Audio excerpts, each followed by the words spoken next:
Wonderland की कहानियाँ जहाँ हर कहानी एक अलग दुनिया होती है। दिल से 1000 सब्सक्राइबर्स का शुक्रिया। ये कहानी है कुछ साल पहले की कि जब एक घने जंगल में एक बहुत समझदार लड़की रहती थी जिसका नाम वनेसा था। वनेसा अपनी माँ के साथ जंगल के घने हिस्से में अकेली रहती थी। वनेसा की माँ रानी की खास दासी है। वो रोज सुबह वनेसा के उठने से पहले महल चली जाती थी। उसने वनेसा को सारी दुनिया से छुपाकर अलग रखा हुआ था, जैसे वनेसा के बारे में कोई जानता ही ना हो। एक दिन रोजाना की तरह वनेसा की माँ उसके उठने से पहले महल चली गई। वो महल जाने के लिए एक खुफिया जादुई रास्ता इस्तेमाल करती थी, जिससे वो बहुत कम वक्त में शहर तिब्तबा पहुंच जाती थी। जाहिरन दुनिया के लिए वो एक आम और सादा औरत है, मगर उसकी हकीकत कुछ और ही है। वो रोज महल जाती है, रानी के काम सरंजाम देती है और उनकी खिदमत करती है। रानी भी वनेसा की माँ को बहुत पसंद करती है और इसी तरह वो रानी की खास दासी बन गई थी। इस शहर तिब्तबा के राजा हारून हैं, जो अपनी सल्तनत से बहुत प्यार करते हैं और उसकी भलाई और शहर की तरक्की के लिए दिन रात मेहनत करते हैं। और रानी आमना, जो अपने महल और शहर की सफाई और खूबसूरती का खास ख्याल रखती हैं, वो शहर को फूलों और दरख्तों से सजाती रहती हैं। और शहजादी वानिया, जो निहायत नर्म दिल और खूबसूरत हैं, अपने अब्बा की तरह वो भी अपनी सल्तनत से बहुत प्यार करती हैं। अक्सर वो भी भेस बदलकर शहर तिब्तीबा में चली जाती हैं ताकि लोगों की मदद कर सके। वो शहर घूमती हैं और मज़े मज़े के खाने खाती हैं। रोज़ाना की तरह वनेसा की माँ घर से महल के लिए निकलती हैं और पीछे से वनेसा भी उठकर जंगल में घूमने के लिए निकल जाती है। वनेसा को अपनी माँ के खुफिया रास्ते के बारे में पता था। जैसे ही वो उस रास्ते के दरवाजे से बाहर निकलती है, आगे एक खौफनाक शेर खड़ा होता है और वो वनीसा को देखकर जोर से दहाड़ता है। वनीसा शेर को देखकर बिल्कुल भी घबराई नहीं, बल्कि नरमी से मुस्कुराते हुए बोली, अरे बाबा, तुम इतने गुस्से में क्यों हो? आज अम्मी घर से थोड़ी देर से गई थीं। वनीसा के पास एक खास जादुई ताकत थी, जिसकी मदद से वो जानवरों से बात कर सकती थी और उनकी बात समझ भी सकती थी। आगे से शेरो बोला, मैं सुबह से तुम्हारा इंतजार कर रहा हूँ वनीसा, आज तुमने बहुत देर लगा दी। वनेसा और शेरो जंगल में घूमने लगते हैं और आगे जाकर बबलू से मिलते हैं और वो तीनों मिलकर जंगल घूमते हैं, नदी में नहाते हैं, बहुत सारे मज़े करते हैं और पेड़ों से तोड़कर ताज़ा फल खाते हैं और सारा जंगल घूमते हैं। वनेसा को याद आता है अब अंधेरा होने वाला है और वो जल्दी से अपने दोस्तों को बाय बोलकर घर चली जाती है और अपनी माँ के आने से पहले वो घर पहुँच जाती है। उसकी माँ को वनेसा के दोस्तों और उनके जंगल घूमने के बारे में कुछ नहीं पता होता। उसकी माँ घर आती है, खाना बनाती है और रात को सो जाते हैं। जिंदगी इसी तरह चलती रहती है। एक दिन जंगल से वापसी पर वनेसा को एक लड़का नजर आता है जो जंगल में लकड़ियाँ काट रहा होता है। वनेसा दरख्त के पीछे छुपकर उस लड़के को देखने लगती है। एमजी वनेसा को देख लेता है और बुलंद आवाज में कहता है, बाहर आ जाओ, मैंने तुम्हें देख लिया है।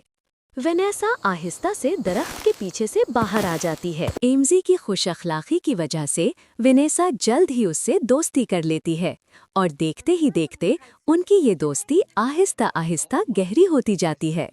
एक दिन एमजी को पता चलता है कि वनेसा ने आज तक शहर तिब्तीबा नहीं देखा।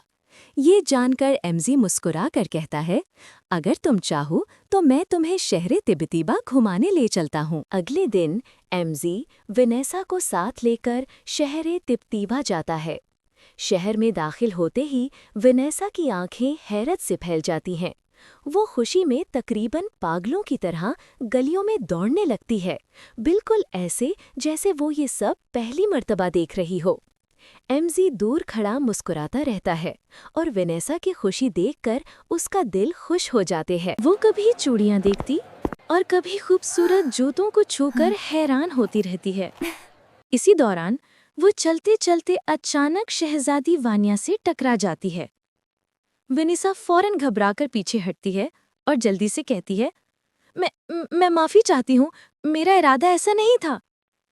शहजादी वानिया उसे गौर से देखती है और उसी लम्हे एमजी आगे बढ़कर मुअद्दिबाना लहजे में कहता है, बराहे करम उसे माफ कर दीजिए, ये शहर में नहीं है। शहजादी वानिया वेनेसा की माफी सुनकर नरमी से मुस्कुरा देती है।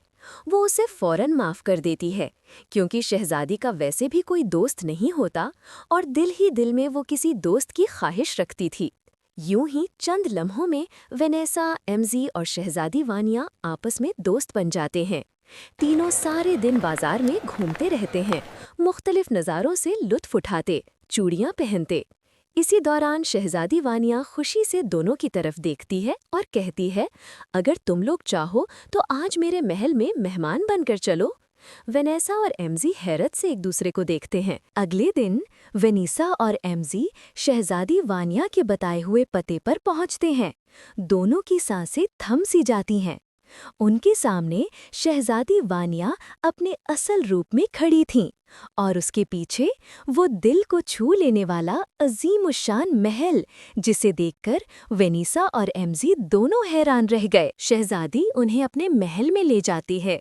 वहां वो उन्हें पूरे महल की सैर करवाती है और वो लोग महल में घूमते घूमते रानी आमना से मिलते हैं। बातें करते हुए रानी वेनेसा की उंगली पर नीला निशान देखती हैं और उसके सुर्ख बाल देखकर समझ जाती हैं कि वेनेसा ही उनकी खोई हुई शहजादी है। इसी दौरान वेनेसा की माँ को पता चलता है कि वेनेसा महल में आई हुई है, तो वो अपना राज फाश होने के डर से जल्दी जल्दी उसे तलाश करने लगती है। इतने में रानी वेनिसा को अलहदगी में ले जाकर सब कुछ बता देती हैं कि कैसे उनकी एक दासी ने बहुत अरसा पहले उनकी शहजादी को एक दूसरी लड़की से बदल दिया था और ये बात रानी को उस दासी ने अपने मरने के आखिरी वक्त में बताई थी। तभी से रानी आमना अपनी बेटी को तलाश कर रही हैं, जिसकी उंगली पर नीला निशान हो और बालों का रंग सुर्ख हो। रानी ये सब वेनेसा को बता ही रही होती हैं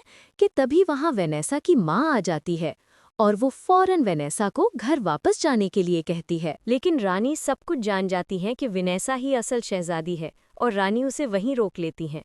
शाइना ये सब देखकर समझ जाती है कि उसकी की हुई साजिश नाकाम हो गई है। रानी की बेटी को बदलने और ये सब करने के पीछे वेनेसा की माँ ही का हाथ था। वेनेसा की माँ और रानी ने जो मुजस्समा महल के सहन में लगवाया था, वो दरअसल एक शैतान है जो वेनेसा की माँ के काबू में है। एक शैतान है जो वेनेसा की माँ के काबू में है।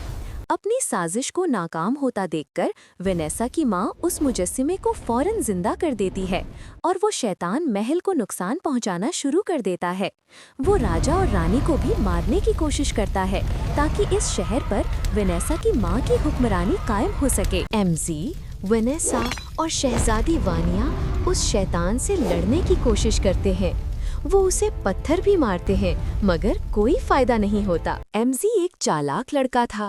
वो फौरन समझ जाता है कि इस शैतान की जान उसके अंदर नहीं बल्कि किसी और चीज में है।